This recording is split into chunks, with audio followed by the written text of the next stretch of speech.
Hello बच्चों, कैसे हो आप लोग। आई होप कि बढ़िया हो, अच्छे से पढ़ाई लिखाई कर रहे हो, अच्छे से रिवीजन कर रहे हो, ज़िंदगी बढ़िया से चल रही है, काम चोरी नहीं कर रहे हो और आपके पास जितना टाइम है, जो भी आपको टाइम मिल रहा है, जो भी आपके पास खाली टाइम है, हर एक चीज़ों का प्रॉपर तरीके से अच्छे से फ़ायदा उठा रहे हो। ठीक है, तो लास्ट राउंड पे कहीं ना कहीं हम लोग एंगल स्ट्रेन के बारे में समझ लिया था, है ना, कि जितना एंगल आइडियल एंगल के आसपास होगा, रिंग का एंगल आइडियल एंगल के जितने आसपास होगा उतना स्टेबल रिंग होगा, है ना। तो वो सारे कॉन्सेप्ट हम लोगों ने समझ लिए थे। अब हम लोग आज आगे कुछ सिस्टम पढ़ना शुरू करते हैं।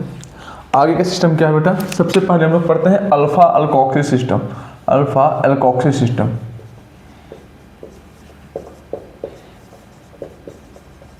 सर ये होता क्या है, सर ये होता क्या है, आओ देखो।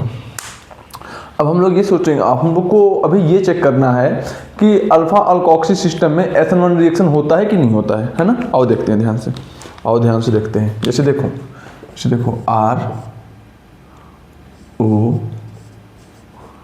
CH2X, समझ गए बात को। हाँ सर, हमें क्या कराना है बेटा, हमें कराना है न्यूक्लियोफिलिक सब्स्टिट्यूशन रिएक्शन। कौन सा, SN1 वाला। कौन सा, SN1 वाला।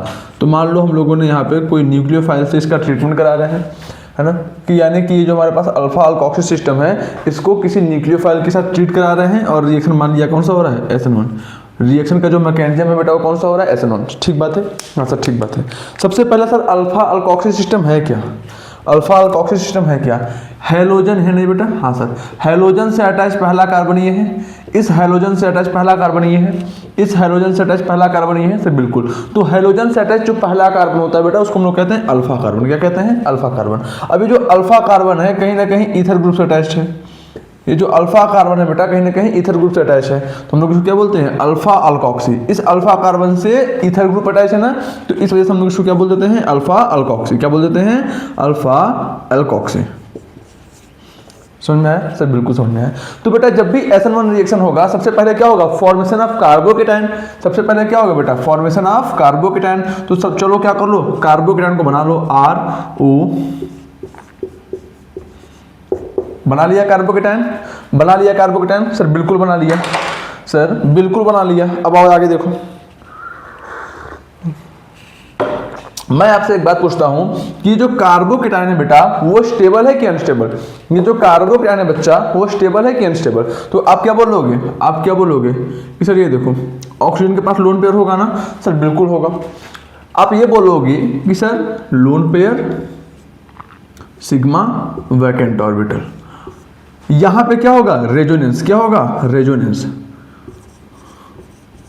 यानी कि अगर लोन पेयर सिग्मा और वैकेंट ऑर्बिटल आपस में अल्टरनेट पोजीशंस पे होते हैं उस केस में हो जाता है हमारा रेजोनेंस, है ना।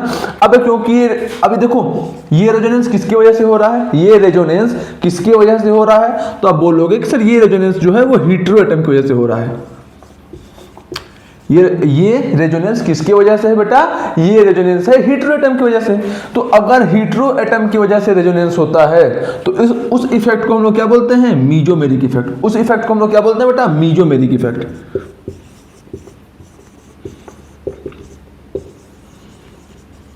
समझ गए बात को, समझ गए बात को सर, बिल्कुल समझ गए। तो अब मैं तुमसे ये पूछ रहा हूं कि बताओ यहाँ पे प्लस एम इफेक्ट लग रहा है कि माइनस एम इफेक्ट। तो तुम क्या बोलोगे कि सर कहीं ना कहीं ये हेटेरो एटम अपने इलेक्ट्रॉन पेयर को डोनेट कर रहा है, अपने इलेक्ट्रॉन पेयर को डोनेट करके रेजोनेंस कर रहा है। तो जब भी हेटेरो एटम अपने इलेक्ट्रॉन पेयर को डोनेट करके रेजोनेंस करें उस केस में हमारा कौन सा इफेक्ट लगता है बेटा, प्लस एम इफेक्ट। क्या लगता है, प्लस एम इफेक्ट, है ना, प्लस एम इफेक्ट।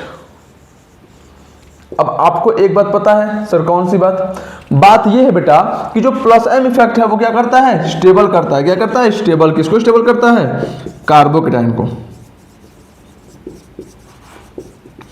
और बहुत ही अच्छे तरीके से स्टेबल करता है ना, ये कार्बोकेटाइन को बहुत ही बढ़िया तरीके से स्टेबल करता है।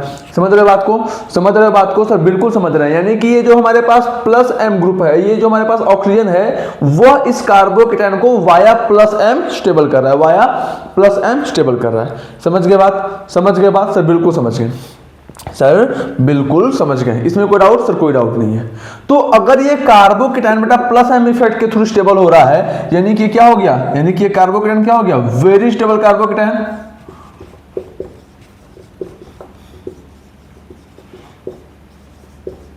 ये कार्बोकेटायन क्या हो गया बेटा, बहुत ही ज्यादा स्टेबल हो गया। ये कार्बोकेटायन बहुत ज्यादा स्टेबल क्यों हो गया? ये कार्बोकेटायन बहुत ज्यादा स्टेबल क्यों हो गया? सर क्योंकि ये कार्बोकेटायन प्लस एम इफेक्ट के थ्रू स्टेबल हो रहा है, और अगर कार्बोकेटायन प्लस एम इफेक्ट के थ्रू स्टेबल हो रहा है तो कार्बोकेटायन क्या होगा? Very stable carbocation. ठीक बात है, ठीक बात है सर, बिल्कुल ठीक बात है। कोई समस्या, कोई तकलीफ, कोई दिक्कत यहाँ पे? सर कोई दिक्कत नहीं है। तो अगर यहाँ पे कार्बोकेटायन बहुत अधिक स्टेबल बन रहा है तो ये जो हमारा अल्फा अल्कोक्सी ग्रुप है, यहाँ पे अच्छे से SN1 रिएक्शन हो जाएगा कि नहीं? सर बिल्कुल हो जाएगा। अब न्यूक्लियोफाइल आएगा, इस पे अटैक करेगा और क्या बना लेगा? RO। समझ गए बात? समझ गए बात सर? बिल्कुल समझ गए। तो अब क्योंकि कार्बोकेटायन यहाँ पे बहुत ही अच्छा, बहुत ही अधिक स्टेबल बन रहा है, इस वजह से जो हमारा अल्फा अल्कोक्सी सिस्टम है वो क्या करेगा? सो एक्सीलेंट SN1 रिएक्शन। क्या ये बात क्लियर हुआ? क्या ये बात क्लियर हुआ? यानी कि अगर आपसे कोई बंदा पूछे कि बताओ alpha alkoxy system SN1 reaction show करता है कि नहीं, अगर करता है तो कैसा करता है, तो आप लोग बताओगे कि alpha alkoxy system SN1 reaction show करता है और बहुत ही अच्छा SN1 रिएक्शन शो करता है। तुमसे अगर रीजन पूछ लेगा तो आप रीजन में क्या बताओगे कि जो कार्बोकेटायन फॉर्म होगा ड्यूरिंग SN1 रिएक्शन वो प्लस एम इफेक्ट के थ्रू स्टेबलाइज हो रहा है, और प्लस एम इफेक्ट कार्बोकेटायन को बहुत ही अच्छे तरीके से स्टेबल करता है। इस वजह से अल्फा अल्कोक्सी सिस्टम बहुत ही बढ़िया SN1 रिएक्शन शो करता है। क्लियर है मामला? जल्दी इसको नोट डाउन करो।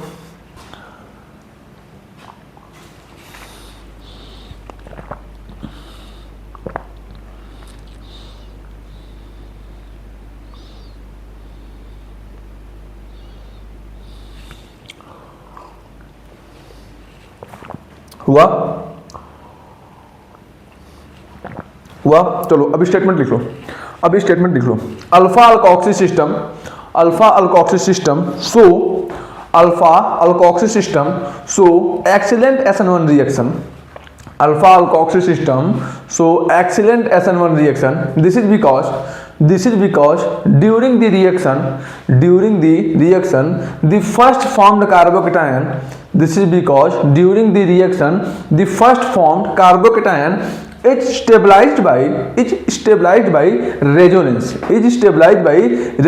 Resonance मत लिखो। Is stabilized by plus M effect। है ना? अब प्लस एम इफेक्ट क्या होता है बेटा? बहुत ही अच्छे तरीके से कार्बोकेटायन को स्टेबल करता है ना? तो is stabilise by plus M effect लिख लिया। आगे लिख लो which is a very good stabilising effect, और which is a very good और excellent stabilising effect for carbocation. Which is a excellent stabilising effect for carbocation. क्या इतनी बातें क्लियर हुई? इतनी बातें क्लियर हुई क्या आपको? आई होप कि ये सारी बातें आपको क्लियर हो गई होंगी। जो भी पढ़ाया, जो भी समझाया, ये सारी बातें आपको अच्छे से समझ में आई होंगी। तो क्या करते हैं? मूव करते हैं आगे की तरफ, है ना? ये सारी बातें लिख लिया, जो मुंह से बोला वो भी लिख लिया होगा कॉपी में। तो हम लोग आगे मूव करते हैं, है ना? अब आओ अल्फा कार्बोनिल सिस्टम।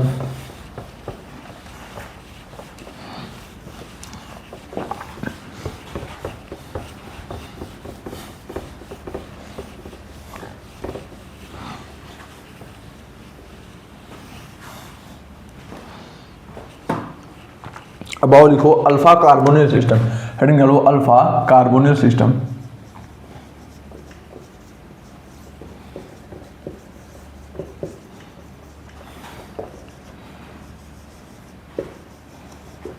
ठीक बात है, ठीक बात है मेरे बच्चे, ठीक बात है।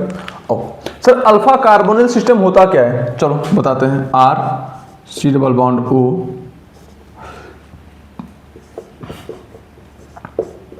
X, है ना? अब हमें चेक करना है अल्फा कार्बोनिल सिस्टम में प्लस एम इफेक्ट होता है कि अल्फा कार्बोनिल सिस्टम में nucleophilic substitution reaction via SN1 mechanism होता है कि नहीं? आओ चेक करते हैं। मैंने क्या किया, इसको किसी न्यूक्लियोफाइल के साथ ट्रीट करा दिया और मान लिया कि जो रिएक्शन का मैकेनिज्म है वो SN1 है। सर सबसे पहली बात तो आप ये बताओ कि ये अल्फा कार्बोनिल कैसे है? आओ देखो ध्यान से। हेलोजन से अटैच पहला कार्बन अल्फा कार्बन, इस हाइड्रोजन से अटैच पहला कार्बन अल्फा कार्बन। ठीक बात है सर, बिल्कुल ठीक बात है। अब क्योंकि अल्फा कार्बन से हमारा एक कार्बोनिल ग्रुप अटैच है, इस वजह से हम लोग इसको क्या बोलते हैं, अल्फा कार्बोनिल सिस्टम। इस अल्फा कार्बन से कार्बोनिल ग्रुप अटैच है, इस वजह से हम लोग इसको क्या बोलते हैं, अल्फा कार्बोनिल सिस्टम। क्या बोलते हैं, अल्फा कार्बोनिल सिस्टम।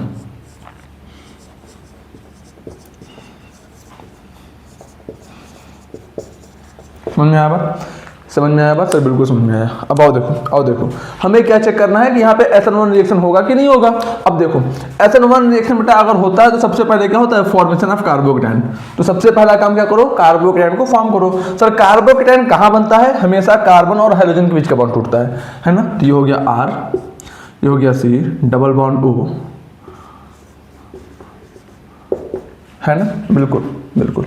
अब मैं आपसे पूछता हूं, क्या ये कार्बोकेटाइन एक स्टेबल कार्बोकेटाइन है, क्या ये कार्बोकेटाइन एक स्टेबल कार्बोकेटाइन है। तो एक बच्चा बोलेगा कि सर देखो pi sigma vacant orbital, pi sigma vacant orbital, यानी कि यहां पे क्या हो सकता है, रेजोनेंस हो सकता है। बच्चा क्या बोलेगा, सर यहाँ पे हो सकता है रेजोनेंस। मैं पूछूंगा क्यों हो सकता है रेजोनेंस, तो बोलेगा कि देखो sir pi sigma vacant orbital, resonance pi sigma और वैकेंट ऑर्बिटल आपस में अल्टरनेट पोजीशन पे हैं। तो जब भी पाई सिग्मा और वैकेंट ऑर्बिटल आपस में अल्टरनेट पोजीशन पे होते हैं तो आपने बताया कि वहां पे रेजोनेंस हो सकता है। और रेजोनेंस हमेशा क्या करता है, एक बहुत ही अच्छा स्टेबलाइजिंग इफेक्ट होता है, किसके लिए, कार्बोकेटाइन के लिए, किसके लिए, कार्बोकेटाइन के लिए। ठीक है, मैं बोला अच्छी बात है। तो उस बच्चे के अकॉर्डिंग ये जो कार्बोकेटाइन बना है वो क्या है, स्टेबल, क्या है, स्टेबल। बट एक्चुअल में ये रॉन्ग है, बच्चा पूछेगा कैसे रॉन्ग है सर, मैं पूछूंगा तो मेरे को बताओ सही कैसे है। तो लड़का क्या बोलेगा कि ये देखो R C double bond O CH2 positive, यही है ना, मैं बोलूंगा हाँ यही है। बोलेगा सर देखो इस पाई बॉन्ड को इस पे शिफ्ट करो, इस पाई बॉन्ड को इस पे शिफ्ट करो, अब बना दो इसका रेजोनेटिंग स्ट्रक्चर। क्या हो गया, R C O पॉजिटिव, क्योंकि पाई बॉन्ड यहां से यहां शिफ्ट हो गया, यानी कि पाई बॉन्ड में प्रेजेंट दोनों इलेक्ट्रॉन भी कहां पे आ गए, इस दोनों कार्बन के बीच में आ गए। तो ये हो गया। अब ऑक्सीजन में पॉजिटिव चार्ज आ गया, अब ऑक्सीजन पर पॉजिटिव चार्ज आ गया। दिख रहा है बात। जब रेजोनेंस हुआ बेटा तो ये जो पाई बॉन्ड है वो यहाँ पे शिफ्ट हो गया इन दोनों कार्बन के बीच में। जब रेजोनेंस हुआ बेटा तो ये जो पाई बॉन्ड है वो इन दोनों कार्बन के बीच में शिफ्ट हो गया, हुआ ना सर, बिल्कुल हुआ। जिसके वजह से ऑक्सीजन के ऊपर अब क्या जाएगा, एक पॉजिटिव चार्ज। जब ये पाई बॉन्ड यहां से यहां पे शिफ्ट हो गया तो ऑक्सीजन के ऊपर क्या आ जाएगा बेटा, एक पॉजिटिव चार्ज आ जाएगा, ठीक बात है सर, बिल्कुल ठीक बात है सर, बिल्कुल ठीक बात है, बिल्कुल सही बात है। अब मुझे एक बात बताओ, अब मैं तुमसे एक बात पूछना चाहता हूँ, ये जो बेटा ऑक्सीजन है क्या ये पूरे पीरियोडिक टेबल का सेकंड मोस्ट इलेक्ट्रोनेगेटिव एलिमेंट है? क्या ये ऑक्सीजन जो है पूरे पीरियोडिक टेबल का सेकंड मोस्ट इलेक्ट्रोनेगेटिव एलिमेंट है, हाँ या ना बोलो, हाँ या ना बोलो, बोलो सर। बिल्कुल है। और मैंने आपको एक कॉन्सेप्ट पढ़ा रखा है, कॉन्सेप्ट क्या है सर, कि positive charge on electronegative element, electronegative को मैं शॉर्ट फॉर्म में EN लिख रहा हूं। Positive charge on electronegative element क्या होता है बेटा, अनस्टेबल होता है। क्या होता है, अनस्टेबल होता है ना। और negative charge on electronegative element, अगर इलेक्ट्रोनेगेटिव एलिमेंट पे नेगेटिव चार्ज है तो वो क्या होगा, स्टेबल होगा। क्या होगा, वो स्टेबल होगा। क्या बात क्लियर है बेटा, क्या ये बात क्लियर है सर? बिल्कुल क्लियर है सर, क्रिस्टल क्लियर है ना। तो अब मुझे बताओ इस इलेक्ट्रोनेगेटिव एलिमेंट पे कौन सा चार्ज आ गया, पॉजिटिव चार्ज आ गया। तो जिसके वजह से पूरा मॉलिक्यूल क्या हो जाएगा बेटा, अनस्टेबल हो जाएगा। क्या हो जाएगा, अनस्टेबल मामला हो जाएगा। तो अब मेरे को एक बात बताओ कि अगर पॉजिटिव चार्ज ऑक्सीजन के ऊपर हो नहीं सकता, क्यों? क्योंकि मॉलिक्यूल हो जा रहा है अनस्टेबल। सर मॉलिक्यूल अनस्टेबल क्यों हो जा रहा है? क्योंकि ऑक्सीजन एक अच्छा खासा इलेक्ट्रोनेगेटिव एलिमेंट है और इलेक्ट्रोनेगेटिव एलिमेंट के ऊपर अगर पॉजिटिव चार्ज आ रहा है तो मॉलिक्यूल अनस्टेबल होगा ही होगा। यानी कि अगर ये बंदा अनस्टेबल हो जा रहा है, यहाँ का ये मॉलिक्यूल अनस्टेबल हो रहा है, तो क्या ये रेजोनेंस यहाँ से यहाँ पॉसिबल है? रेजोनेंस बेसिकली स्टेबिलिटी प्रोवाइड करने के लिए होता था सर, बिल्कुल, लेकिन यहाँ पे रेजोनेंस की वजह से पूरा मॉलिक्यूल क्या हो जा रहा है? अनस्टेबल। यहाँ पर रेजोनेंस की वजह से पूरा मॉलिक्यूल क्या हो जा रहा है? अनस्टेबल। तो क्या लिखेंगे? देयरफॉर रेजोनेंस नॉट पॉसिबल, है ना? रेजोनेंस क्या होगा? पॉसिबल नहीं होगा। रेजोनेंस क्या होगा? पॉसिबल नहीं होगा। क्या ये बात क्लियर हुआ? क्या ये बात क्लियर हुआ सर? बिल्कुल, इतनी बात तो क्लियर हो गई। अब मैं क्या करता हूँ बेटा, अब मैं क्या करता हूँ, ऊपर वाले पोर्शन को लिख लिया आपने? जल्दी से लिख लो पहले, जल्दी से आप लोग लिख लो पहले।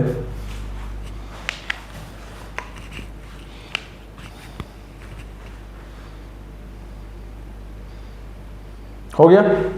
चलो, यानी कि सर रेजोनेंस तो नहीं हो पाएगा, रेजोनेंस तो नहीं हो पाएगा। अब आओ अगला केस देखते हैं, अगला पॉइंट देखते हैं। अगला पॉइंट देखते हैं सर, अगर अब रेजोनेंस अगर नहीं हो पाएगा, अगर रेजोनेंस नहीं हो पाएगा तो हमारा कार्बोकेटायन क्या बना था? हमारा जो कार्बोकेटायन बना था वो यही था, R C double bond O, है ना, CH2 पॉजिटिव। यही कार्बोकेटायन बना था हमारा सर, बिल्कुल यही कार्बोकेटायन बना था। तो अब मुझे बताओ कि अगर रेजोनेंस पॉसिबल नहीं है, रेजोनेंस पॉसिबल नहीं है, तो ऑक्सीजन तो क्या है? ऑक्सीजन एक इलेक्ट्रोनेगेटिव एलिमेंट है, एक अच्छा खासा इलेक्ट्रोनेगेटिव एलिमेंट है ऑक्सीजन। हाँ सर, तो ऑक्सीजन क्या करेगा? Oxygen share pair of electron को अपनी तरफ खींचने लगेगा। तो ये ऑक्सीजन अगर इलेक्ट्रोनेगेटिव एलिमेंट है, तो जो बॉन्ड में शेयर पेयर ऑफ इलेक्ट्रॉन है उनको अपनी तरफ खींचना शुरू कर देगा, उनको अपनी तरफ खींचना शुरू कर देगा। समझ पा रहे बात को? समझ पा रहे बात को? क्योंकि ऑक्सीजन इलेक्ट्रोनेगेटिव एलिमेंट है, तो बॉन्ड में जो शेयर पेयर ऑफ इलेक्ट्रॉन है उनको अपनी तरफ खींचने लगेगा। सर क्यों खींचने लगेगा? क्योंकि जो हमारे पास इलेक्ट्रोनेगेटिव एलिमेंट होते हैं वो क्या शो करते हैं? Inductive effect. क्या शो करते हैं? Inductive effect.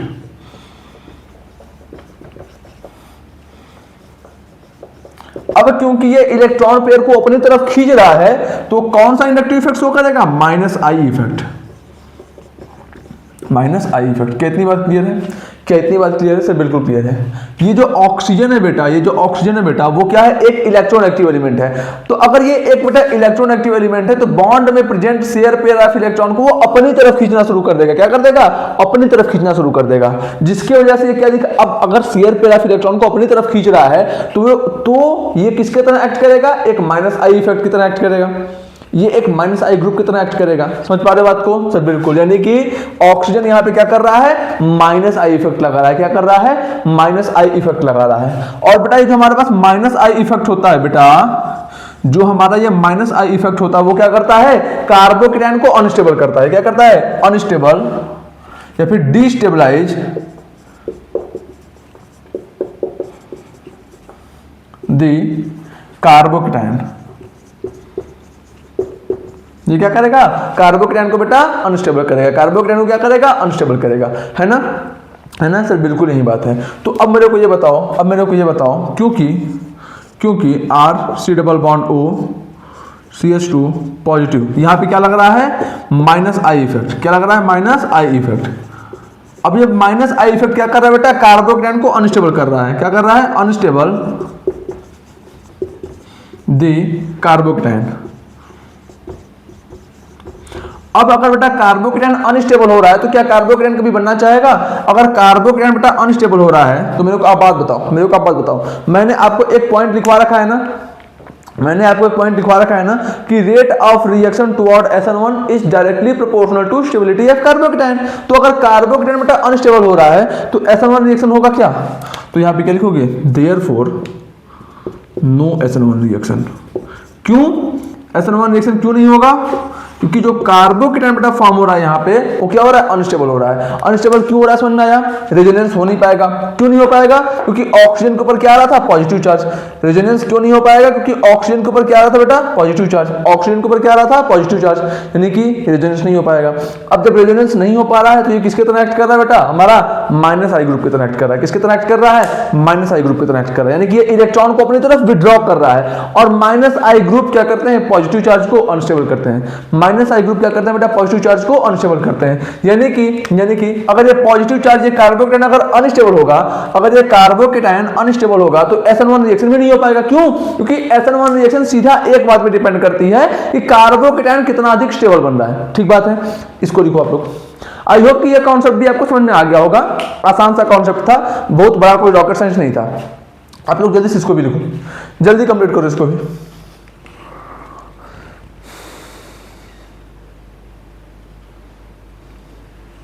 हो गया, हो गया,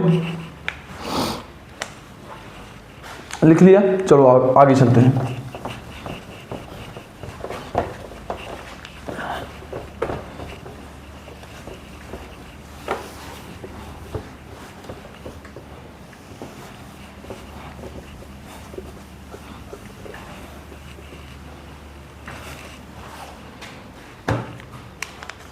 आगे चलते हैं। क्या करूं मैं? चलो अब एक जनरल और देखो, एक कंपैरिजन वाला ऑर्डर लिख लो।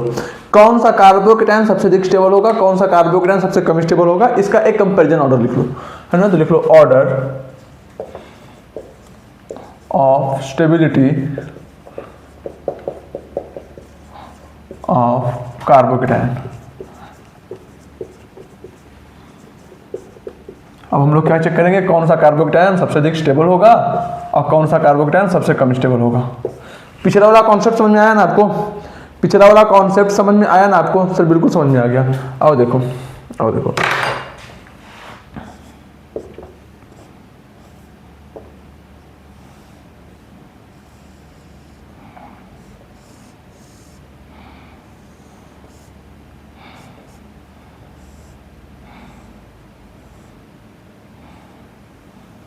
है ना। देखो ये जो कार्बोकेटायन है बेटा, इसको तीन तरफ से डांसिंग रेजोनेंस मिल रहा है। इस कार्बोकेटायन को तीन तरफ से डांसिंग रेजोनेंस मिल रहा है। इस वजह से ये कार्बोकेटायन क्या होगा, सबसे अधिक स्टेबल होगा। उसके बाद सेकंड नंबर पे कौन सा होगा, ये होगा।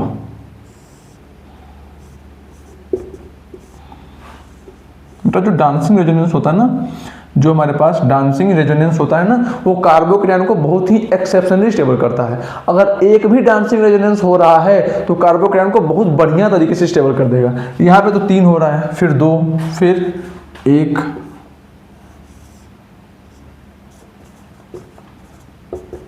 उसके बाद फिर अगर कार्बोकेटायन पे 3 तरफ से फिनाइल ग्रुप लगे हुए हैं, पीएच मतलब फिनाइल ग्रुप, पीएच मतलब फिनाइल ग्रुप। देखो ये जो बेंजीन रिंग है ना, इसको हम लोग कहते हैं फिनाइल ग्रुप। यानी कि यहाँ पे 3 तरफ से क्या लगा है, पीएच की जगह पे 3 तरफ से क्या लगा है, बेंजीन रिंग। यहाँ पे जहां जहां पीएच है, इसका मतलब वहां पे क्या लगा है, बेंजीन रिंग लगा है ना। अगर तीनों साइड बेंजीन रिंग लगे हुए हैं तो बेटा बहुत अधिक स्टेबल बनता है, बहुत अधिक स्टेबल बनता है। उसके बाद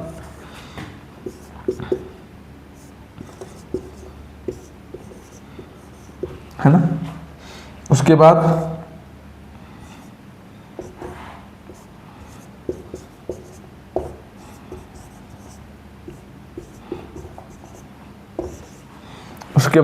अब यहाँ पे एक बात ध्यान देना है कि जो हमारे पास 3 डिग्री कार्बोकेटायन होता है वो ज्यादा स्टेबल होता है। किसके कंपैरिजन में, बेंजाइलिक कार्बोकेटायन के कंपैरिजन में, है ना। इसके बाद 2 डिग्री आ जाएगा,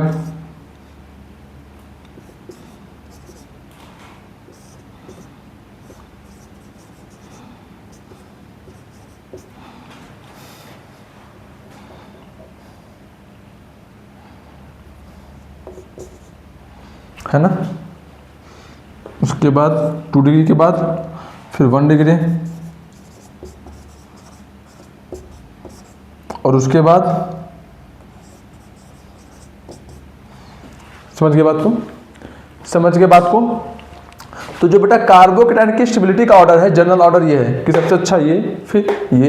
क्यों सबसे अच्छा ये, क्यों? क्योंकि यहाँ पे 3 तरफ से डांसिंग रेजोनेंस मिल रहे हैं। यहाँ पे ये क्यों? क्योंकि इसको 2 तरफ से क्या मिल रहे हैं, डांसिंग रेजोनेंस। यहाँ पर एक डांसिंग रेजोनेंस मिल रहा है। अब आप ध्यान दो, एक डांसिंग रेजोनेंस इस कार्बोकेटायन को इतना अधिक स्टेबल कर दे रहा है कि वो कार्बोकेटायन जिसके पास 3 phenyl group, 3 benzene ring attach है, उससे भी अधिक स्टेबल हो जा रहा है। ये मैं क्या बोला ना, नहीं समझे, नहीं समझे। इसको देखो, ये बंदा है,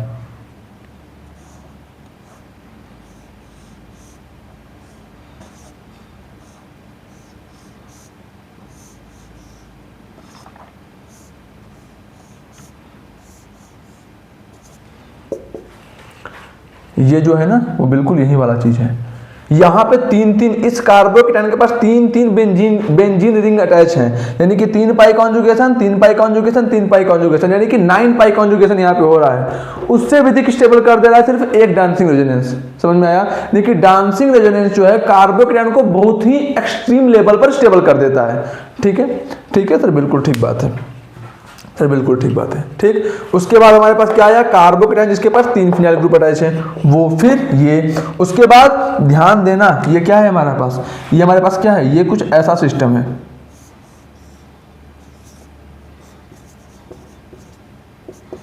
ये जो है वो ये वाला सिस्टम है। ये क्या है? Benzylic carbocation. क्या है? Benzylic carbocation. तो आप ध्यान देना कि जो हमारे पास 3 डिग्री कार्बोकेटाइन होता है वो बेंजाइलिक कार्बोकेटाइन से अधिक स्टेबल होता है, फिर 2 डिग्री कार्बोकेटाइन, और फिर 1 डिग्री कार्बोकेटाइन, और सबसे कम स्टेबल कौन सा होता है? मिथाइल वाला कार्बोकेटाइन। कौन सा होता है? मिथाइल वाला कार्बोकेटाइन। तो इतनी सारी बातें क्लियर हुई बेटा आपको? इतनी सारी बातें क्लियर हुई आपको? जल्दी से आप इसको लिख लो, जल्दी से आप इसको लिख लो, जल्दी करो।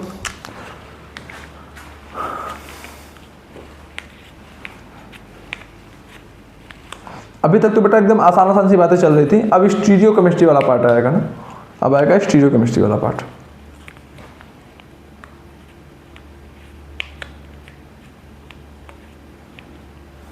लिख लिया? हो गया बेटा, हो गया। इतने सारे कॉन्सेप्ट को आप लोग अच्छे से समझ गए ना? ये सारे कॉन्सेप्ट को आप लोग अच्छे से समझ गए ना? अब देखो कुछ बातें समझ लो। देखो आप में से बहुत सारे बच्चे ऐसे होंगे जिनको स्टीरियो केमिस्ट्री नहीं आता होगा, बहुत सारे बच्चे ऐसे होंगे जिन्होंने ऑप्टिकल आइसोमेरिज्म में स्टीरियो केमिस्ट्री को क्लास 11 में पढ़ा होगा। अब मेरा काम क्या है? मेरा काम क्या है? जितनी स्टीरियो केमिस्ट्री की एक रिवीजन के तौर पे ज़रूरत है उतना मैं आपको पढ़ा दूंगा, लेकिन अगर आप चाहते हो कि पूरा स्टीरियो केमिस्ट्री पढ़ाओ सर, ताकि हर एक टाइप के क्वेश्चन मेरे से सॉल्व हो जाए, तो उसमें मुझे को थोड़ा सा टाइम लगेगा। उसके लिए मैं सेपरेट क्लास लूँगा, और कम से कम 6 से 7 क्लास लगेंगी स्टीरियो केमिस्ट्री में, है ना? तो अभी के लिए मैं आपको उतना स्टीरियो केमिस्ट्री पढ़ा दूं ताकि जिस आपका रिवीजन हो जाए और आपके बोर्ड लेवल तक के क्वेश्चन और मेंस नीट लेवल तक के क्वेश्चन आपसे सॉल्व हो जाए पेपर में, है ना? मैं भी क्वेश्चन सॉल्व कराऊंगा आपसे बहुत सारे, चिंता मत करना, मैं भी आपसे बहुत सारे क्वेश्चन सॉल्व कराऊंगा। लेकिन मैं क्या बोल रहा हूँ ना, हम लोग जो स्टीरियो केमिस्ट्री वाला पार्ट है उसको एक साथ करेंगे, यानी कि स्टीरियो केमिस्ट्री पहले पढ़ेंगे और उसमें SN1 और SN2 दोनों को एक साथ करके खत्म कर देंगे, है ना? स्टीरियो केमिस्ट्री SN1 और SN2 दोनों का एक साथ पढ़ेंगे, ठीक है? तो अभी हम लोग स्टीरियो केमिस्ट्री को नहीं पढ़ते हैं, अभी हम लोग क्या कर लेते हैं, अभी हम लोग SN2 रिएक्शन पढ़ लेते हैं। अभी हम लोग क्या कर लेते हैं बेटा, SN2 रिएक्शन को एक साथ पढ़ लेते हैं। पहले SN2 रिएक्शन पढ़ लेंगे, वो कंप्लीट हो जाएगा, फिर लास्ट में स्टीरियो केमिस्ट्री पे आएंगे। स्टीरियो केमिस्ट्री पढ़ लेंगे, फिर stereo chemistry in SN1, stereo chemistry in SN2 दोनों को एक साथ पढ़ेंगे, फिर आगे मूव कर जाएंगे, ठीक बात है? और उसके बाद जब मैं आइसोमेरिज्म पढ़ाऊंगा 11th का, तो जिन बच्चों को स्टीरियो केमिस्ट्री नहीं आता अच्छे से, वो पूरा आइसोमेरिज्म का टॉपिक आप देख लेना 11th में, उसमें मैं एकदम डिटेल में पढ़ा दूंगा पूरा, कम से कम 20 लेक्चर्स उसमें होंगे, पूरा एकदम एडवांस लेवल तक हम लोग उसमें पढ़ेंगे। क्या स्टीरियो केमिस्ट्री प्लस आइसोमेरिज्म, ठीक है सर? बिल्कुल ठीक बात है, इसमें कोई दिक्कत नहीं है, आई होप इसमें कोई दिक्कत नहीं होगी। तो आइए हम लोग स्टार्ट करते हैं by molecular nucleophilic substitution reaction. अब एकदम ध्यान से सुनना, मैं पूरी एनर्जी लगा के पढ़ाऊंगा, आप पूरे ध्यान से सुनना, पूरे कंसंट्रेशन के साथ इन बातों को सुनना। क्या है topic? By molecular nucleophilic substitution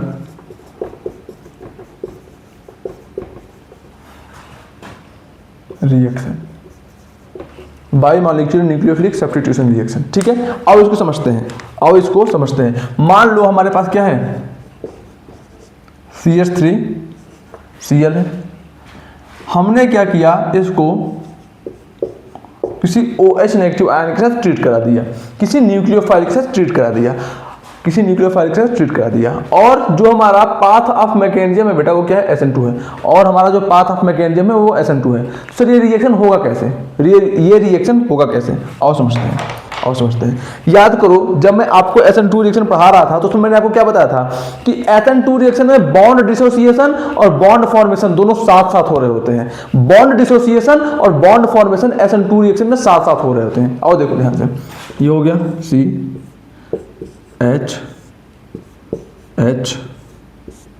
H ये हो गया सर, बिल्कुल ये हो गया Cl, क्या हो गया Cl, है ना, है ना सर, बिल्कुल। अब बेटा ये जो OH नेगेटिव आयन है बेटा, ये जो OH नेगेटिव आयन है वो क्या करेगा, वो क्या करेगा, वो बैक साइड कार्बन पे अटैक कर देगा, पीछे से आएगा कार्बन पे अटैक कर देगा, पीछे से आएगा कार्बन पे अटैक कर देगा, जिसकी वजह से तुरंत फटाक से जैसे ही ये बंदा यहाँ पे अटैक किया वैसे ही ये बॉन्ड टूटना शुरू किया। समझो समझो एकदम ध्यान से, इधर आओ इधर आओ इधर आओ, ध्यान से देखो। जैसे ही OH नेगेटिव आयन आया कार्बन पे अटैक किया, ये बॉन्ड टूटना शुरू कर दिया। अब ये OH नेगेटिव आयन कार्बन पे अटैक किया है ना, ये जो OH नेगेटिव आयन है बेटा, ये जो हाइड्रोक्साइड आयन है वो कार्बन पर अटैक किया है ना। हाँ सर, क्यों अटैक किया है, क्योंकि अब ये कार्बन के साथ बॉन्ड बनाना चाह रहा है, कार्बन के साथ दोस्ती करना चाह रहा है। समझ रहे हो बात को, समझ रहे हो बात को सर, बिल्कुल। तो ये बेटा ये जो OH नेगेटिव आयन है जितना कार्बन से अटैच होता जाएगा उतना ही ये Cl नेगेटिव बॉन्ड टूटता चला जाएगा। जितना ये OH नेगेटिव आयन कार्बन से अटैच होता जाएगा, OH नेगेटिव आयन कार्बन पे अटैक किया। हाँ सर, अब अटैक करने की वजह से OH नेगेटिव आयन और कार्बन आपस में अटैच होना शुरू होंगे, आपस में बॉन्ड बनाना शुरू होंगे। तो जितना बॉन्ड इसका बनता जाएगा कार्बन के साथ, इस ऑक्सीजन और कार्बन के बीच में जितना बॉन्ड बनता जाएगा उतना ही बॉन्ड कार्बन और क्लोरीन के बीच का टूटता चला जाएगा, उतना ही बॉन्ड कार्बन और क्लोरीन के बीच का टूटता चला जाएगा। समझ में आया, समझ में आया। मैं आपको एक सिंपल सी बात बताना चाह रहा हूं कि मान लो अगर 0.3 बॉन्ड फॉर्मेशन हुआ कार्बन और ऑक्सीजन के बीच में, अगर 0.3 बॉन्ड फॉर्मेशन हुआ कार्बन और ऑक्सीजन के बीच में, तो 0.3 बॉन्ड डिसोसिएशन हो जाएगा कार्बन और क्लोरीन के बीच का। जितना बॉन्ड यहां पे बनता जाएगा उतना बॉन्ड यहां पे टूटता जाएगा। SN2 मैकेनिज्म में बेटा बॉन्ड फॉर्मेशन और बॉन्ड डिसोसिएशन साथ साथ चल रहे होते हैं। एक मिनट, कहां चला गया यार।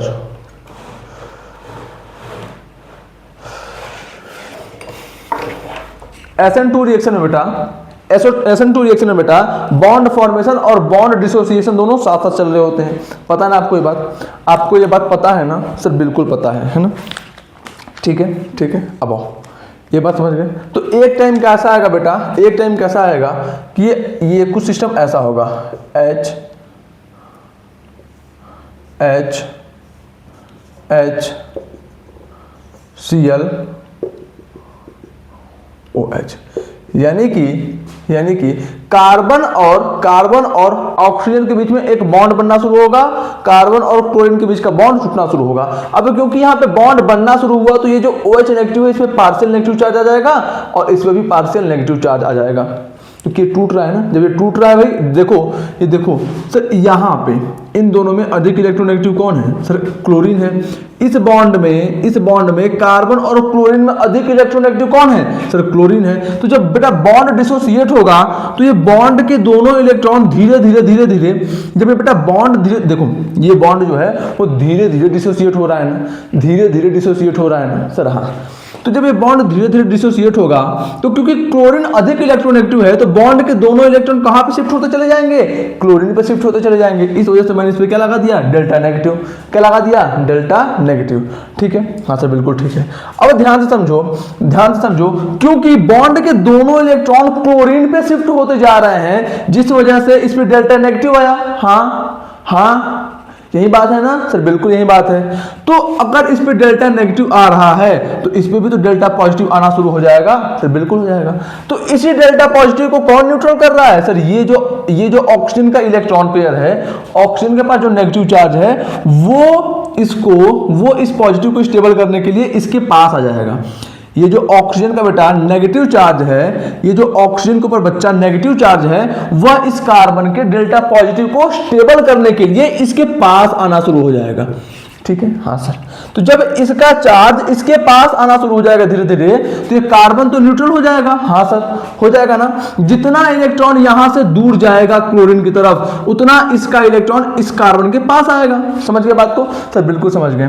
तो जब इसका इलेक्ट्रॉन कार्बन के पास आएगा तो कार्बन तो न्यूट्रल हो गया, यस सर। लेकिन इसके ऊपर कितना चार्ज बचा सर, पहले पूरा नेगेटिव था, पहले प्योर नेगेटिव था, अब पार्शियल नेगेटिव हो जाएगा। क्यों, क्योंकि अब इलेक्ट्रॉन लगभग कार्बन और ऑक्सीजन के बीच में है। समझ गए बात को, सर, बिल्कुल समझ गए सर, बिल्कुल समझ गए। ठीक, यहां तक कोई दिक्कत? सर कोई दिक्कत नहीं है। अब देखो आगे, अब देखो आगे बेटा, एक टाइम ऐसा आ चुका होगा इसी रिएक्शन में, एक टाइम इसी रिएक्शन में ऐसा आ चुका होगा, एक टाइम इसी रिएक्शन में ऐसा आ चुका होगा कि जितना bond H H H Cl है ना, सॉरी, एक टाइम इस रिएक्शन में ऐसा आ चुका होगा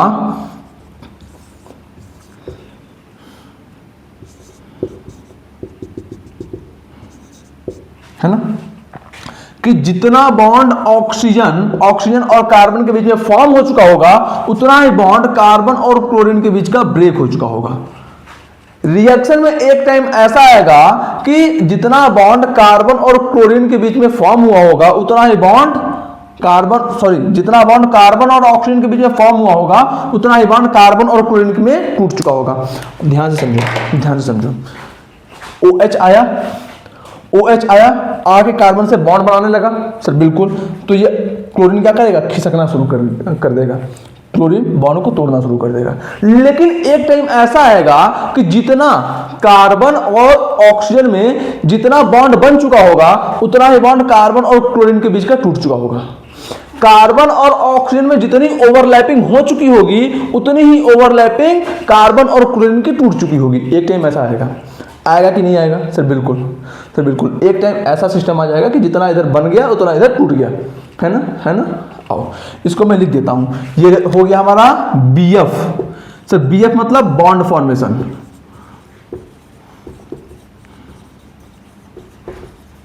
और ये क्या होगा हमारा BB मतलब बॉन्ड ब्रेकिंग।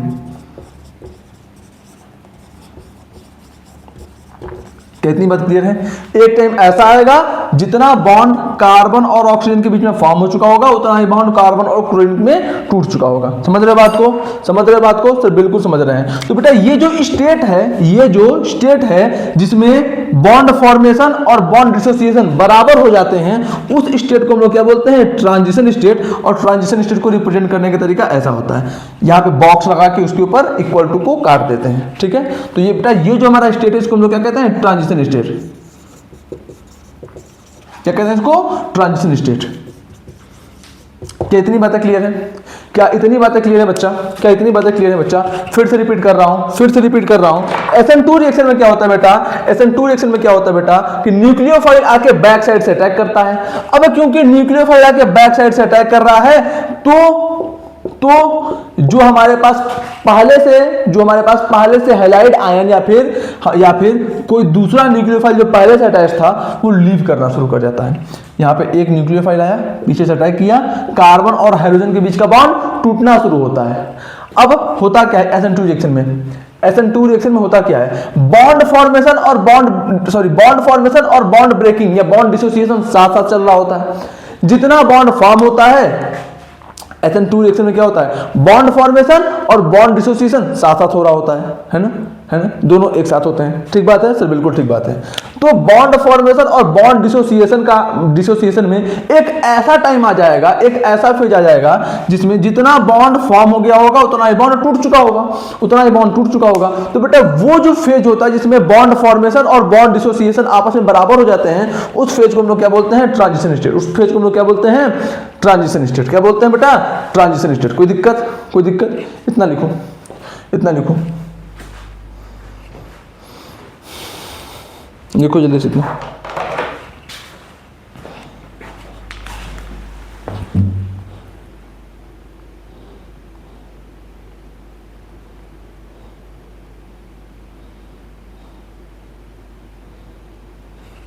हो गया? चलो, अगर आपने मेरा न्यूक्लियोफिलिक सब्स्टिट्यूशन रिएक्शन का क्लास लगा रखा है जिसमें मैंने केसेस बना के पढ़ाए हैं, तो आपको यहाँ पे कोई दिक्कत नहीं आ रही होगी। लेकिन अगर आपने नहीं लगाया है तो शायद आपको प्रॉब्लम आ सकती है। इसी वजह से ऑर्गेनिक में हमेशा सीक्वेंस को फॉलो किया करो, है ना। अब आगे क्या होगा? हमारे पास बेटा एक ट्रांजिशन स्टेट बन गया था। क्या बन गया था? एक ट्रांजिशन स्टेट बन गया था, है ना। COH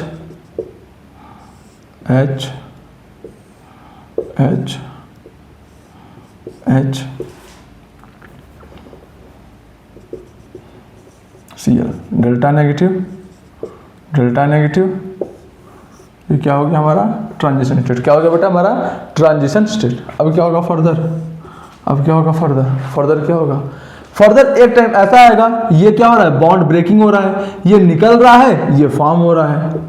तो एक टाइम ऐसा आएगा, एक टाइम ऐसा आएगा कि ये क्लोरीन जो है वो पूरी तरह से निकल जाएगा और ये ऑक्सीजन जो है पूरी तरह से ऐड हो जाएगा।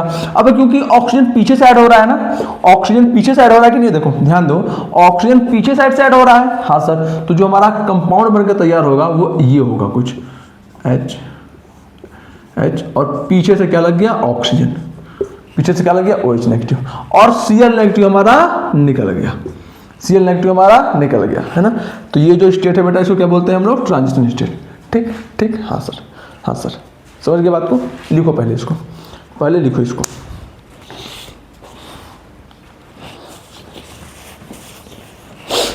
पहले लिखो इसको।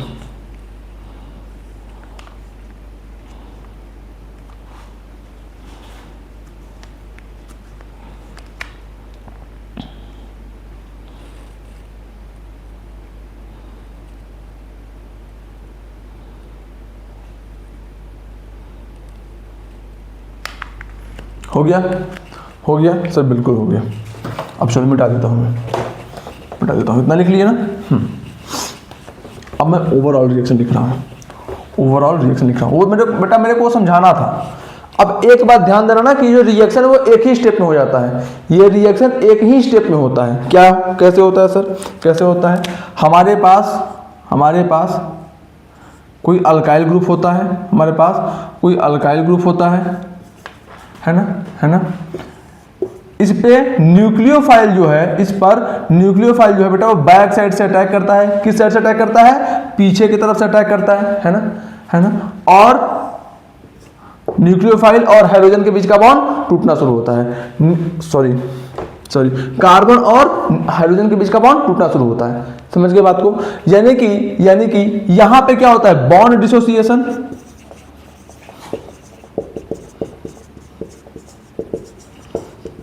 SN2 रिएक्शन में बॉन्ड डिसोसिएशन और बॉन्ड फॉर्मेशन,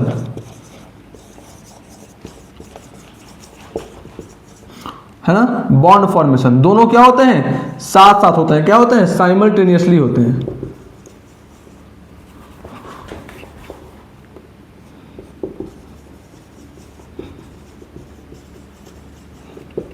क्या होते हैं, साथ साथ होते हैं। क्या होते हैं, साथ साथ होते हैं। समझ गए बात को सर, बिल्कुल बिल्कुल।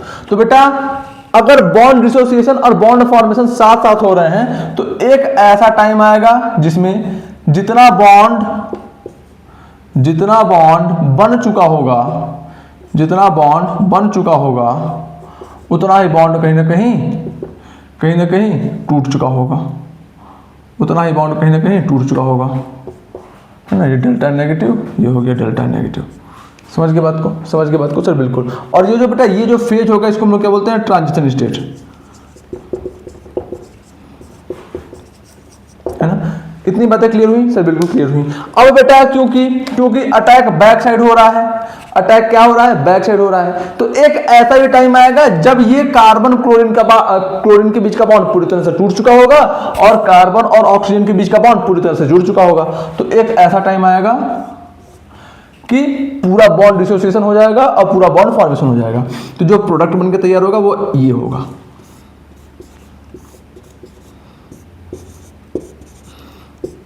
बस आप Cl नेगेटिव, समझ में आया, समझ में आया। तो बेटा जो हमारा SN2 रिएक्शन होता है वो एक ही स्टेप में हो जाता है, वो एक ही स्टेप में हो जाता है। बीच का फेज, ये हम लोगों ने बीच का फेज एक ऐसा फेज इमेजिन कर लिया, बीच में हम लोगों ने एक ये फेज इमेजिन कर लिया जिसमें जितना बॉन्ड फॉर्मेशन हुआ है उतना ही बॉन्ड ब्रेकिंग हुआ है। तो ये जो हम लोगों ने बीच वाला फेज को इमेजिन किया है, इस फेज को हम लोग बोलते हैं ट्रांजिशन स्टेट। ठीक है, ठीक है सर, बिल्कुल ठीक है। इतनी बातों को लिख लो, फिर मैं कुछ चीजें आपसे कैलकुलेट करवाता हूं।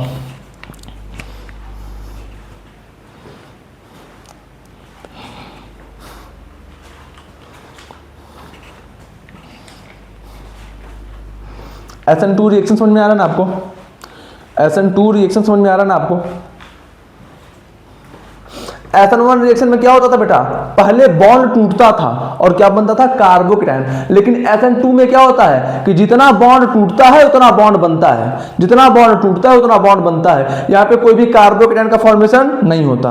और कार्बोकेटायन क्या होता है बेटा, इंटरमीडिएट। क्या होता है, इंटरमीडिएट। तो SN1 रिएक्शन में इंटरमीडिएट का फॉर्मेशन होता है, लेकिन SN2 रिएक्शन में क्या होता है बेटा, ट्रांजिशन स्टेट का फॉर्मेशन होता है। किसका फॉर्मेशन होता है, ट्रांजिशन स्टेट में। यानी कि SN2 रिएक्शन में कोई भी इंटरमीडिएट नहीं बनता, कोई भी इंटरमीडिएट नहीं बनता।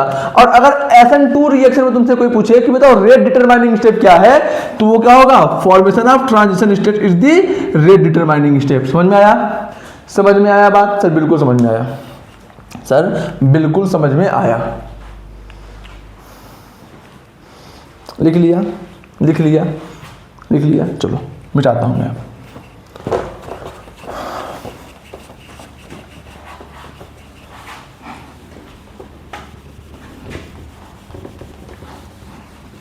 अब देखो, अब देखो, अब देखो, इस ट्रांजिशन स्टेट में, इस ट्रांजिशन स्टेट में, इस ट्रांजिशन स्टेट में दो पार्शियल बॉन्ड है ना। देखो सबसे पहले देखने में क्या लग रहा है, देखने में क्या लग रहा है, अगर हम लोग इसको देखें तो देखने में ये लग रहा है कि सर ये जो कार्बन है कहीं ना कहीं 5 बॉन्ड बना के बैठा है। ट्रांजिशन स्टेट में देखने में ऐसा लगता है, देखने में ऐसा लगता है कि जो कार्बन है बेटा वो 5 बॉन्ड बना के बैठा है, 1 2 3 4 5। कैसे सर? पहली बात ये समझो, जब आप स्पेक्ट्रोस्कोपी या फिर किसी इंस्ट्रूमेंट्स के हेल्प से इस ट्रांजिशन स्टेट को देखोगे तो वहां पे ऐसे ऐसे लकड़ी जैसे क्या बोल रहा हूं मैं, जब आप स्पेक्ट्रोस्कोपी या फिर किसी इंस्ट्रूमेंट का यूज करके ट्रांजिशन स्टेट को देखने का ट्राई करोगे तो वहां पे ये बॉन्ड तो नहीं दिखेगा ना, वहां पे ये बॉन्ड तो नहीं दिखेगा ना सर? नहीं दिखेगा। दिखेगा क्या, दिखेगा क्या, दिखेगा ये कि सर कार्बन के जो कार्बन एटम है उसके पास 1 2 3 4 5 कार्बन एटम के कार्बन एटम जो है उसके पास 5 एटम सराउंडेड दिखेंगे। ट्रांजिशन स्टेट में ये जो कार्बन है, ये जो कार्बन है इसके पास 5 एटम सराउंडेड दिखेंगे। क्या दिखेगा, क्या दिखेगा, क्या दिखेगा? ट्रांजिशन स्टेट में जो ट्रांजिशन स्टेट बेटा जब आएगा, जब हमारे पास ट्रांजिशन स्टेट आएगा उस समय ये जो कार्बन एटम है ना, हमें समझ में ये आएगा जब हम लोग इंस्ट्रूमेंट से देखेंगे कि ट्रांजिशन स्टेट में कार्बन के पास 5 एटम सराउंडेड है। कितने एटम सराउंडेड है? 5 एटम सराउंडेड है ना। तो हमें वहां से देख के ये लगेगा कि सर जो ट्रांजिशन स्टेट है, देख को क्या समझ में आएगा, देख कर तो ये समझ में आएगा कि जो ट्रांजिशन स्टेट है बेटा वो क्या है, पेंटावैलेंट है ना। जो ट्रांजिशन स्टेट फॉर्म हुआ है बेटा वो क्या होगा, सीम्स टू बी, ठीक से लिखता हूं ना, पहला पॉइंट क्या लिखा, ट्रांजिशन स्टेट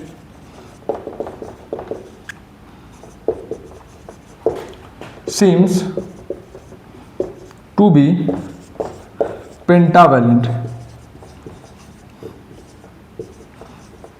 है ना, समझो। फिर से मैं समझा रहा हूं, एक बार और समझाने की कोशिश करता हूं, बताना समझा पाया कि नहीं समझा पाया।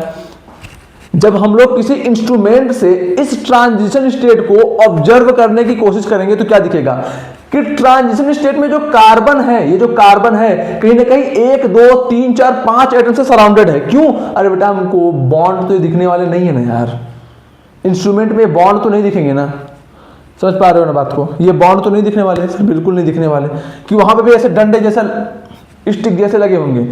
ये तो रिप्रेजेंट करने का एक तरीका है ना। वहां पे एक्चुअली में देखिए, यहाँ पे कार्बन और हाइड्रोजन के बीच में एक बॉन्ड है, इसका मतलब क्या हुआ, कार्बन और हाइड्रोजन के बीच में एक फोर्स ऑफ अट्रैक्शन है। फोर्स ऑफ अट्रैक्शन दिखता है क्या आपको? फील होता है ना, वो तो फील होने वाली चीज है ना, समझ गए बात को? तो आप एक बात समझो कि जब आप देखोगे किसी इंस्ट्रूमेंट से ट्रांजिशन स्टेट को तो आपको ये सब बॉन्ड तो नहीं दिखने वाले, ये सब बॉन्ड तो नहीं दिखने वाले। पहले पॉइंट क्लियर है, पहला ये पॉइंट क्लियर है कि आपका सर बिल्कुल क्लियर है। दिखेगा क्या कि ट्रांजिशन स्टेट में जो कार्बन एटम है बेटा उसके, ये देखो कार्बन एटम है ना, इसके 5 तरफ से अलग अलग ग्रुप्स या फिर अलग अलग एटम्स अटैच्ड हैं, अलग अलग एटम्स अटैच्ड हैं। जो बेटा कार्बन एटम है ट्रांजिशन स्टेट में क्या दिखेगा कि कहीं ना कहीं 5 एटम से सराउंडेड है। ट्रांजिशन स्टेट में जो कार्बन एटम हमारा है वो कहीं ना कहीं 5 एटम से सराउंडेड है। तो देख के क्या लगेगा, देख के क्या लगेगा कि अरे ट्रांजिशन स्टेट में कार्बन के पास 5 बॉन्ड है, देख के तो यही लग रहा है ना कि ट्रांजिशन स्टेट में कार्बन के पास कितने बॉन्ड है, 5 बॉन्ड है, 5 बॉन्ड है, तो यही लिखा हूं transition state seems to be pentavalent. कैसा दिखता है, पेंटावैलेंट, है ना। दूसरा पॉइंट लिखो, but here, but actually it is not correct because in transition state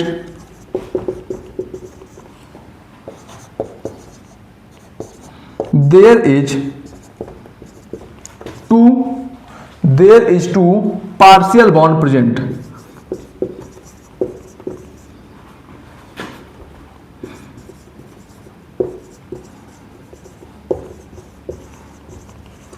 ये करेक्ट क्यों नहीं है, देखने में हमें जो लग रहा है वो सत्य क्यों नहीं है, क्योंकि यहां पर दो है पार्शियल बॉन्ड, यहां पे दो क्या है, दो पार्शियल बॉन्ड है, एक पार्शियल बॉन्ड एक पार्शियल बॉन्ड। तो अगर हम लोग दो पार्शियल बॉन्ड को ऐड कर दें तो एक कंप्लीट बॉन्ड बन जाएगा कि नहीं। अगर हम लोग दो पार्शियल बॉन्ड को ऐड कर दें तो एक कंप्लीट बॉन्ड बन जाएगा कि नहीं, सर बिल्कुल बन जाएगा, बिल्कुल बन जाएगा। तो एक्चुअली क्या है, एक्चुअल अगर केस देखा जाए तो ये जो हमारा स्टेट है, ये जो हमारा ट्रांजिशन स्टेट है वो क्या है, वो क्या है, टेट्रावैलेंट ही है। इसके पास 4 बॉन्ड ही है, इसके पास 4 बॉन्ड ही है। एक्चुअल केस तो यही है ना। बट हमें देखने में क्या लगता है कि ट्रांजिशन स्टेट पेंटावैलेंट है। क्यों, क्योंकि दो पार्शियल बॉन्ड है। लेकिन दो पार्शियल बॉन्ड का सम क्या होगा बेटा, एक बॉन्ड होगा कि नहीं होगा। समझ गए बात को, समझ गए बात को सर, बिल्कुल समझ में आ रहा है। बहुत आसान सी बात है, कोई घबराने की बात नहीं है। नहीं समझे, नहीं समझे, अरे भाई ये एक पार्शियल बॉन्ड है, ये एक पार्शियल बॉन्ड है, इन दोनों पार्शियल बॉन्ड को अगर हम लोग ऐड कर दें तो एक कंप्लीट बॉन्ड बन जाएगा ना, है ना। Yes sir. तो एक्चुअली इसके पास तो हुआ, अगर सत्य में, अगर सत्यता से देखा जाए, सच्चाई से देखा जाए तो इसके पास तो हुआ 4 बॉन्ड ही ना। लेकिन आंखों का वहम ऐसा दिख रहा है कि 5 एटम से सराउंडेड है तो लगता है पेंटावैलेंट है, बट एक्चुअली पेंटावैलेंट नहीं है। बहुत टाइम दे दिया इसको समझाने में, अब हो गया, है ना, है ना। ठीक है सर, बिल्कुल ठीक है, बिल्कुल ठीक है। अब अगला पॉइंट, अगला पॉइंट, अगला पॉइंट, है ना। अब अगर हम लोग इस कार्बन का हाइब्रिडाइजेशन निकालें बेटा, अब अगर हम लोग इस कार्बन का हाइब्रिडाइजेशन निकालें तो क्या आता है, sp2। क्या आता है, sp2। सर sp2 कैसे आया। अब एक बच्चा बोलेगा sp2 कैसे आया सर, मैं बोलूंगा क्यों नहीं आएगा बेटा, तो बोलेगा सर 1 2 3 3 सिग्मा तो ये दिख गए और दो पार्शियल बॉन्ड मिला के एक बॉन्ड होता है तो 4 हो गए सर, 4 हो गए सर। तो हाइब्रिडाइजेशन तो सर ट्रांजिशन स्टेट का sp3 आना चाहिए, sp2 कहां से आ गया, sp2 कहां से आ गया। तो अब एक पॉइंट लिखो, अब एक पॉइंट लिखो, partial bond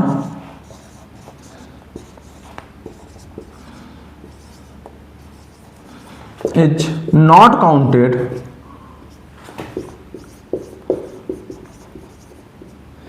in calculation of hybridization, है ना। कि अगर हाइब्रिडाइजेशन का कैलकुलेशन करना है हमें तो पार्शियल बॉन्ड को काउंट नहीं करते। क्यों नहीं करते बेटा, जब आप लोग केमिकल बॉन्डिंग में हाइब्रिडाइजेशन का टॉपिक पढ़ोगे तो वहां पे आपको ये रूल बताया जाएगा। ये एक नियम है ना, कि पार्शियल बॉन्ड को हम लोग हाइब्रिडाइजेशन में काउंट नहीं करेंगे। ठीक है, ओके सर। तो अगर पार्शियल बॉन्ड को हम लोग हाइब्रिडाइजेशन में काउंट नहीं करेंगे तो जो हमारा ट्रांजिशन स्टेट होगा वो क्या होगा, therefore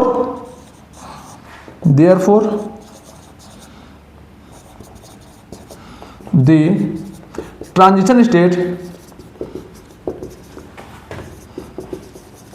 is sp2 hybridized, is sp2 hybridized।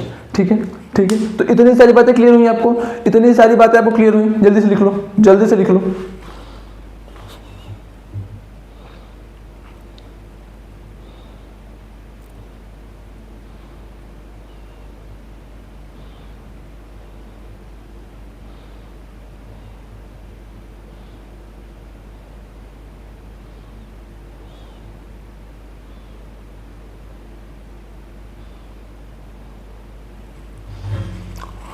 हो गया, हो गया। आओ आगे लिखो, आओ आगे लिखो। पहले मैं इसको इरेज कर देता हूँ ना, पहले मैं इस चीज़ों को इरेज कर देता हूँ।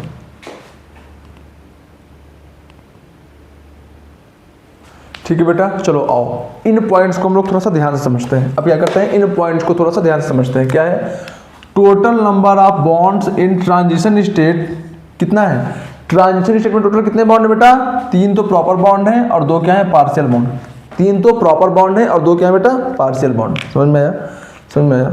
अब आगे देखो, आगे देखो। Because of 3 proper bond and 2 partial bond transition state is seems to be pentavalent, है ना।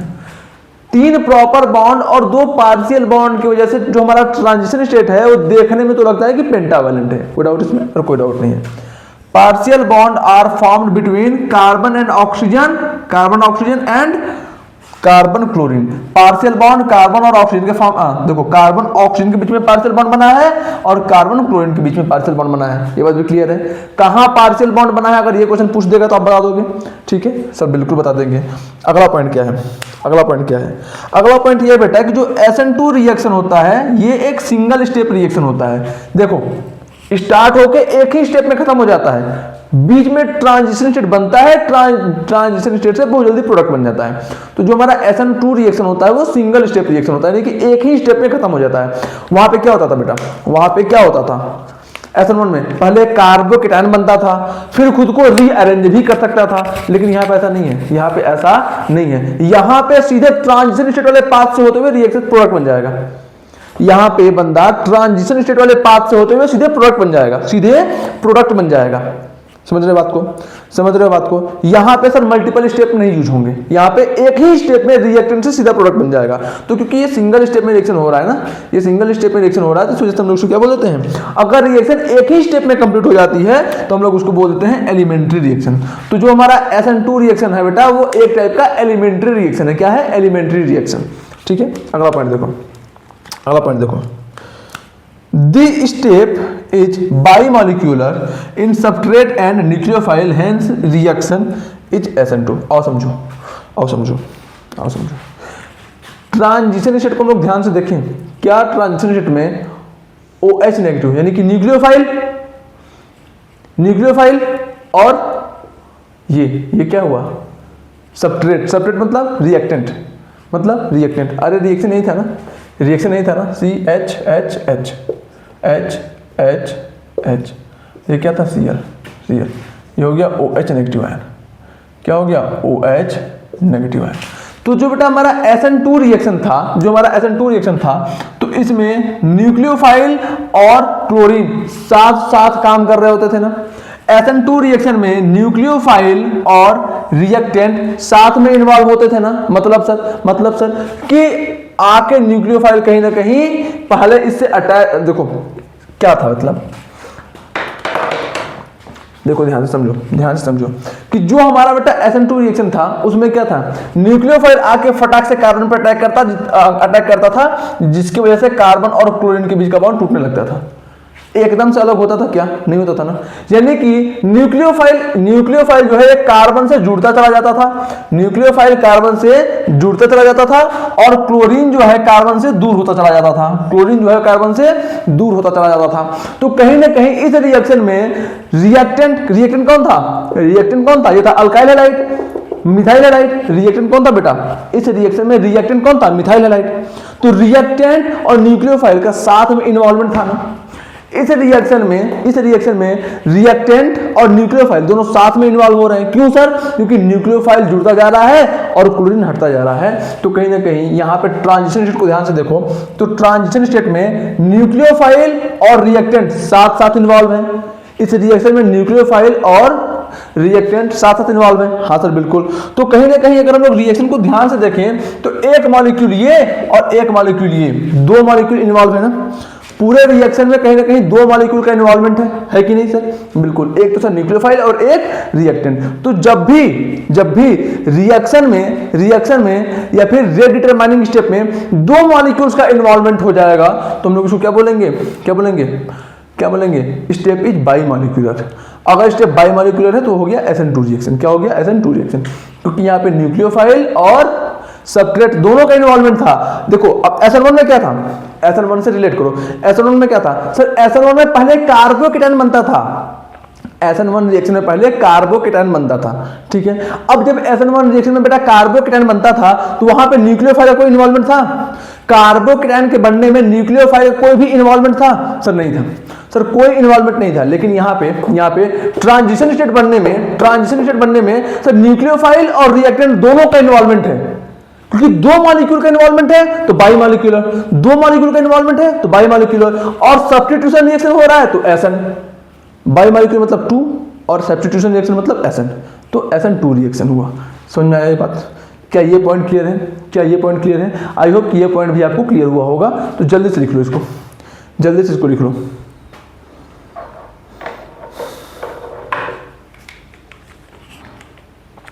ठीक है, ठीक है।